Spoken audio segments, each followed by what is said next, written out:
Please join me in welcoming Bonnie McEnany, one of the board members of Voices of September 11th.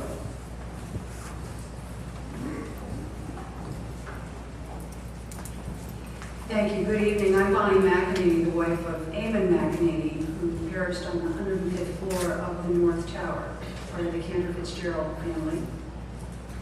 I want you to know how honored I am to speak to you today as a 9/11 family member, on behalf of all those who lost a loved one on 9/11, and as a board member of Voices of September 11th. Voices, amongst many things, is responsible for establishing the 9/11 Living Memorial. And that is a compilation of information on each of the victims themselves, provided by their families, and also the stories of rescue workers, such as yourselves, first responders, and survivors. And if anyone is interested in contributing their story, please contact them. Who is a first responder? First, your mothers and fathers, your sisters and brothers, uncles and aunts, your firefighters, police officers, EMS, and private citizens who volunteer, and many others. And you are all individuals who put the needs of others before your own. As Janet Neapolitano said, you are the critical link in our nation's security and preparedness. You are often the first to identify a potential threat or recognize a larger trend that you're seeing in your communities. In a way, you are first preventers as well as first responders. Remember, it was a street vendor who tipped off a policeman about the bombing attempt in Times Square. There was a group of passengers on Flight 253 who intervened to stop a bombing attempt on Christmas Day. You are the heartbeat of this great nation because you exemplify all the ideal attributes of citizenship. Working at Ground Zero on the rescue and recovery effort exposed you to the toxic dust resulting from the collapse of the towers. Many of you developed debilitating diseases. Many of you, I believe around 1,000, have died. But as first responders, you put the needs of others before your own. I am here on behalf of all 9/11 families to say thank you. But thank you is not enough. There are no words that accurately express our gratitude for what you have done. The level of altruism you demonstrated is unsurpassed. After 9/11, I decided to leave my 21-year job as a financial services executive to write a book called Messages.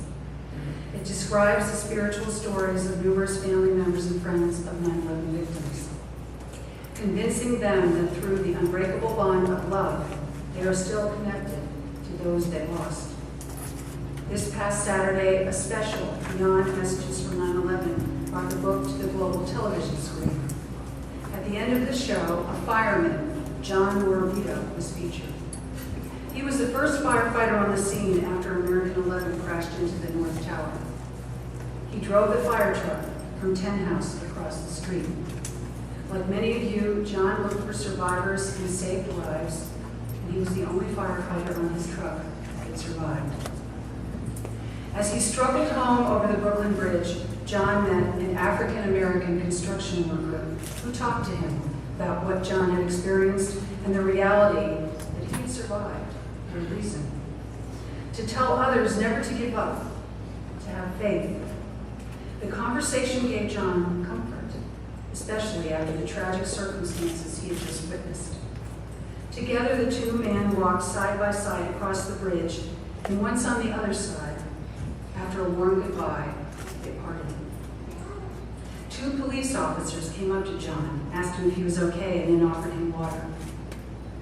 "I'm fine, but how about giving some water to my friend here," John replied, turning his head to look for the gentleman he had been talking to. "What friend?" said the police officers. "We watched you walk over the entire bridge and you were alone." This experience changed John's life forever.